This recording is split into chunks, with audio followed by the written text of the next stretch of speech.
嗨，大家好，我是坦平树。今天是2025年5月13号。这一期咱们继续聊聊恒大清盘，聊聊中国的房地产。咱们先看房企的消息首先是一个传闻财通社5月13号，什么传闻呢？说这个突发传地产二代张亮因贷款纠纷被禁止离境。据最新消息富力地产联合创始人张力之子实地地产实控人张亮被限制离境。这个富力地产大家都知道就是5年前还是7年前接盘万达这个5星级酒店的，当时是王老板的白衣骑士现在也是身陷囹圄不知道在哪儿蹬缝纫机他的儿子现在因为债务纠纷被限制离境。彭博社周二援引一位知情人士报道称这位中国地产大亨的儿子因卷入一宗贷款纠纷而被禁止出境。这位不愿透露姓名的人士说杭州一家法院上月对张亮下达了出境禁令。说实话我还没听说过法院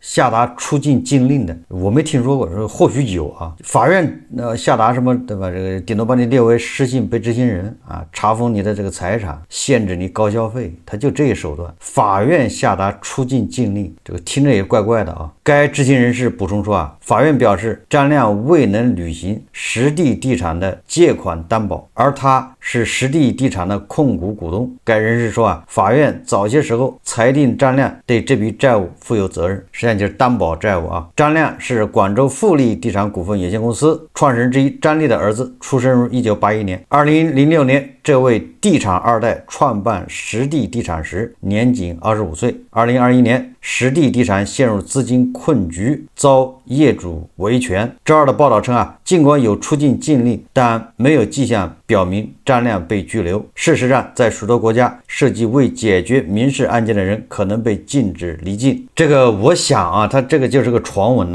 我个人观点如果张亮真的是被限制离境，也就是所谓的边控那么他一定不是因为这个什么民事纠纷如果他因为法院判决，他理论上也不该说法院判他禁止出境，这是我个人观点再反过来说如果张亮有问题的话，他要知道自己有问题他应该早就离开大陆了。他跟那个王思聪一样，对吧？很多这个地产富豪不都早就悄悄的走了吗？事了拂衣去，深藏功与名。小船从此逝什么江海度余生他如果问题大的话，他早就走了。这个传言也说明这个富力或者是张力本人的这个地产公司实地地产，就说明已经是雪上加霜好是好不了了。这些暴雷房企日子是越来越难，面临他们的等待他们的将是破产重整或者是破产清算。我们再看这个已经死翘翘的中国恒大又出了新闻了。这个新京报报道说中国恒大清盘人向香港高等法院申请撤销股份转让。新京报贝壳财经5月12日晚，中国恒大集团发布有关清盘的进一步消息及继续停牌公告。公告显示这个临时清盘人和清盘人已于2025年5月12日向香港特别行政区高等法院提起联合申请，请求批准将其持有的一股普通股转让给盛建有限公司，并申请不得凭借什么第182条使用转让无效的确认令。这个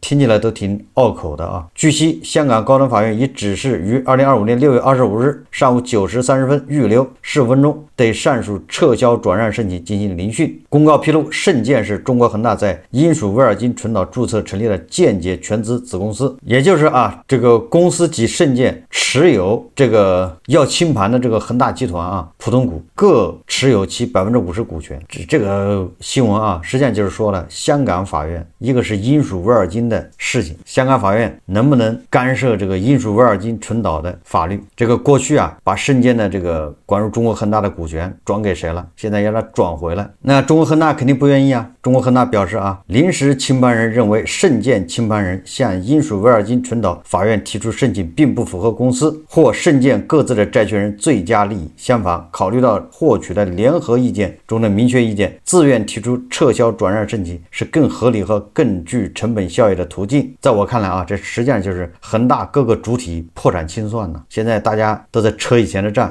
是不是以前把这个公司好的时候把这个公司转让给你了，你占便宜了，现在要撤销，要它恢复原状，这样对吧？这个深建公司的债权人他就能多分一点啊。说来说去啊，也就是狼多肉少啊，僧多粥少。恒大的这个破产财产太少了，大家都想尽一切办法抢啊。我们再看看啊，这个浓眉大眼的万科啊，又有新闻。第一财经报道啊，说万科最新一笔就是4亿美金的到期美元债清零，万科又如期完成了一笔境外债的偿付。5月13日，万德金融终端信息显示，万科旗下一笔发行总额4.23亿美元、利率3.15%的美元债于5月12日到期，当前余额为0，这意味着该笔境外债已获得偿付。这个啊，一方面说明万科它东拼西凑有钱还这个债，另外一方面也说明万科啊加速流血。你要知道，这个债还了就是还了，它不是借新还旧啊，它是真的是到处搜肠刮肚的到处找钱把这钱还上。你一还，你的现金流更少，不是说它是应该还。过去啊还这些美元债，对吧，都是还完之后会借新的债，这样不影响它的现金流。现在是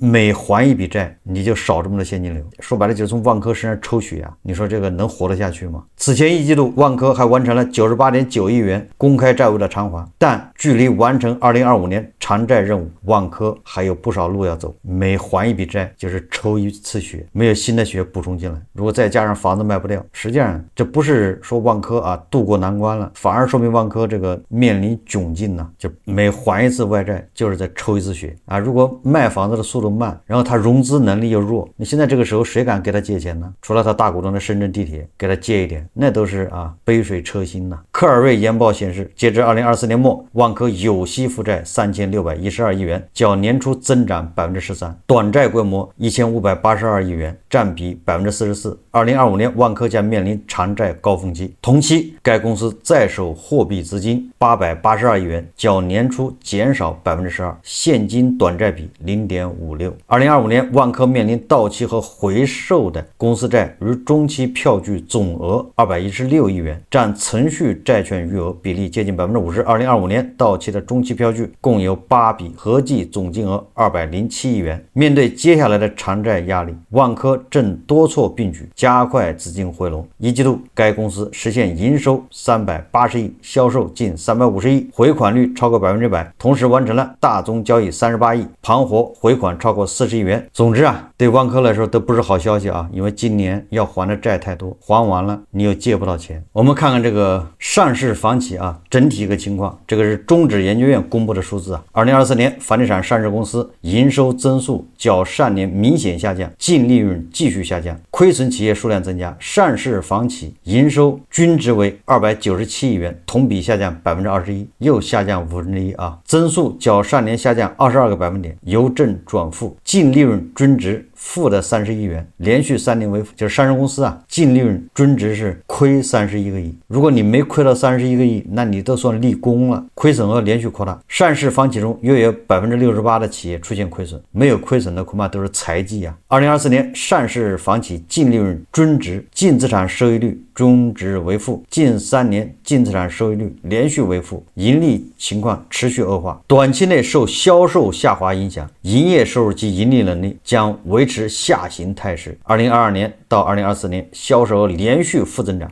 也就是韭菜不买房，销售额是负增长吗？预期随着项目逐步进入转结期，转结收入规模短期内维持下行趋势，同时近3年市场预期超预期下行，短期内对销售毛利率形成较大压力。随着这部分销售资源逐步转入竣工交付，短期内结转毛利率将持续承压，也就是这个意思，就是未来啊，随着这个销售额转成这个转结为利润啊，这上市公司啊这个业绩会更差，因为销售额是连年负增长。我们再看看啊，这网上又有吐槽的，咱们以前看的都是啊这个韭菜买房、刚需房，然后买了之后要么失业，要么降薪啊被套，然后赶上房价下跌，一下就破产。但是今天在网上啊也有人呢吐槽，他呢是一个房地产的从业者，也就是业内人士，他买房也是一样啊，不幸的遭遇。他说啊，买房3年，我真的快扛不住了。他说我普通地产的从业者，2022年初因为马上结婚，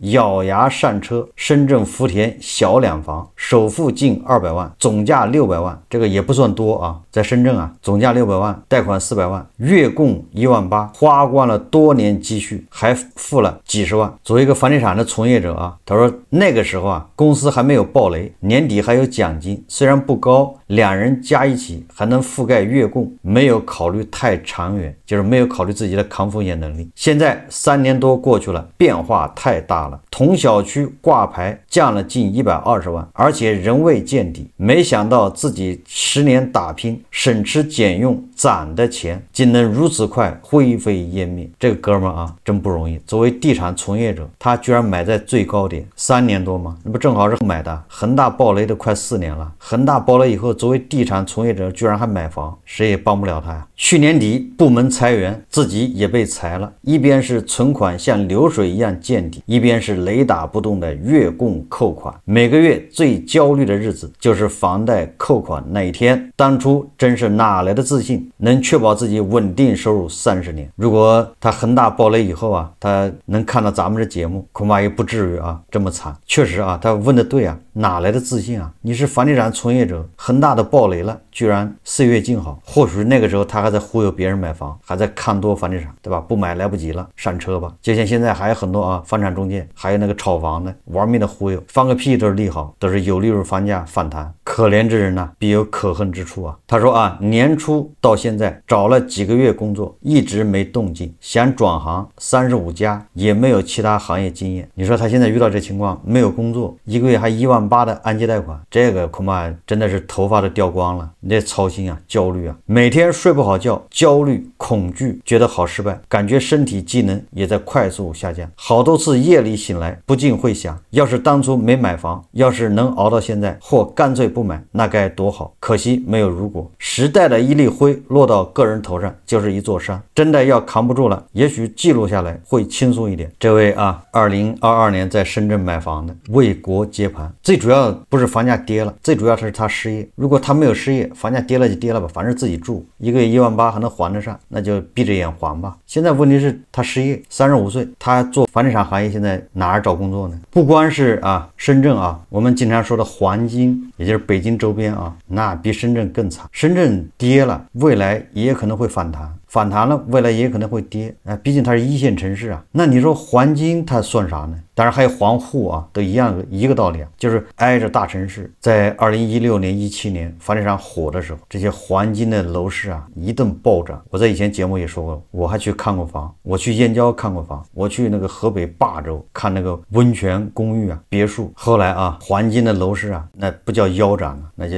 膝盖斩。大家可以看个视频啊。这就是我10年以前被朋友忽悠到河北买的房子，当初所有的人都不愿意让我买，难言两劝，该死的鬼。现在这个小区，这栋楼住2户，这栋楼住了2户，这边这栋楼住了3户。当初在这个小区买的房子，10年的时间让我赔掉了200多万呀！而且当初花了10多万买的车位，到现在还不能用。100平米的房子，当初花23000买的房子，现在一套房子赔掉200万，真是扔200万比挣200万要容易得多。这样的房子在河北真的有很多。以前买完房子的，想卖的卖不掉，想租的租不出去，想住的自己还住不上，直接成为了家庭生活的负担。大家在河北有没有房子？是不是也跟我一样有同样的烦恼？这个房子买了可以说就套在手上，处理也处理不了，卖也卖不掉，然后也没法去住，完了物业费还交，然后看着它贬值，如果有按揭贷款，按揭还要还。不要说这个年轻人啊，我们经常说的胡一静老师，他也在黄金买了房，他也相当于上当受骗。不过不同的是，胡一静老师抗风险能力强，对吧？人家不在乎，一点都不影响他的生活，一点都不影响他跳广场舞、搞人体摄影、炒股、参加各种论坛，对吧？同样都在黄金买房，你抗风险能力不一样的人，对吧？你结局不一样，这没办法。胡一静老师也是在这个黄金楼市最火的时候，在河北的大厂，就是通州啊河对面，那个房价跌的也是惨不忍睹啊，估计也是膝盖斩。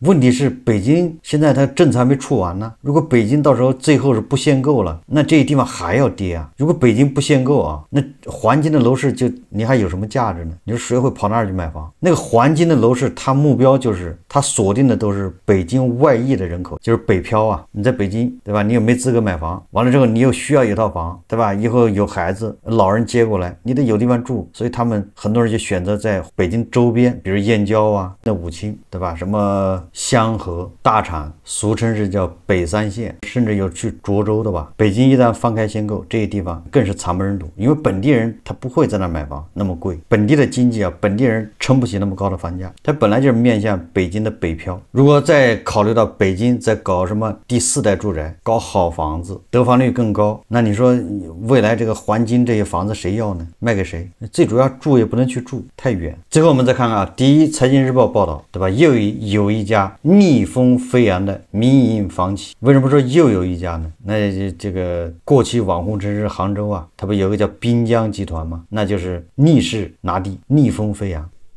这又出来一家叫地产新势力民营房企邦泰，8天连拿5地，它是何方神圣？第一财经日报报道啊，他说近期啊，川系房产邦泰集团在官微里连发4张大红色拿地喜报，庆祝其短短8天内拿下5宗地块。民营房企这样豪气拿地，在行业内已经非常罕见。确实是啊，民营房企都在疗伤，都在 ICU 病房等着抢救，都想着把地卖给政府，对吧？退给政府。结果居然啊，还有像滨江集团这样的逆势拿地的，出来一个四川的邦泰集团，说在过去3年的房地产行业深度调整期，这个起家于四川乐山的民营房企以激进姿态逆势扩张。今年1到4月，邦泰以斥资50亿元斩获13宗地块，在拿地榜单上和众多央企、国企位于同一阵营。当下多数房企的战略投资都是收缩于聚焦，只投几个核心城市、核心区域，但邦泰却有一套自己的打法。它深耕中西部，除了在省会城市不断拿地，也新进3、4线城市，包括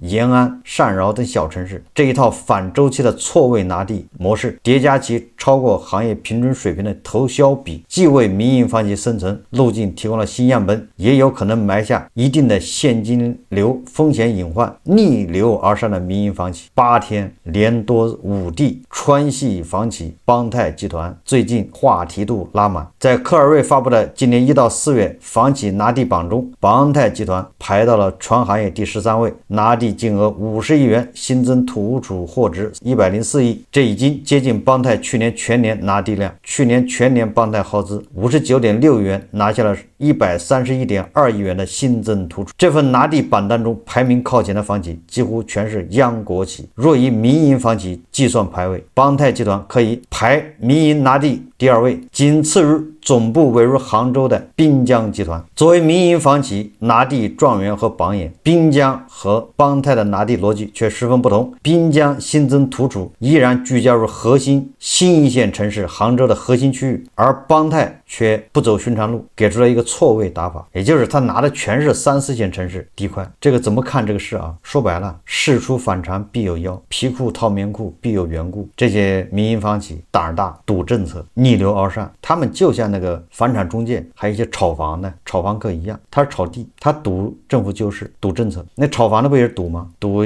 要出洪荒之力啊，出什么救市高招，放屁都有利于房价上涨，赔了鬼哭狼嚎，希望国家救他，赚了他就他厉害，他是巴菲特，那不就这么一套吗？有些民营房企这个时候叫赌博，逆势扩张。我不知道他在3、4线城市拿了地卖给谁呢？不要紧，不有专家说了吗？对吧？地方政府收除，说我拿到手之后发现不行，玩不了了，再卖给政府啊！你看看啊，所以很多专家一拍脑门，就是害人不浅呐。这些民营房企融资难，对吧？卖房子也难，现金流很紧缺，却这么疯狂拿地。实际上这个和2014年、15年恒大逆势扩张是一样的。2014年、15年房地产行业也经历一个比较大的波动啊，对吧？很多房企干不下去啊，黄啊。我印象中啊，那个时候绿城差点都黄了，他们就是赌政策赌上了，后来形成路径依赖，对吧？还赌大而不能倒，结果偏偏倒了。现在对吧？是全民买单。3、4线城市房子大量过剩，3、4线城市人口都在流出，3、4线城市很难有什么产业，他居然在3、4线城市布局拿地，真是不走寻常路啊！这个碧桂园就专门在3、4线城市拿地，现在是什么情况？3、4线城市的房地产都已经冻结了，没什么成交啊，没有流动性啊。所以说啊，这个事出反常必有妖。好，这期节目我们就聊到这里，感谢大家收看。如果喜欢我的节目，欢迎订阅转发，也可以在下方留言评论，谢谢大家。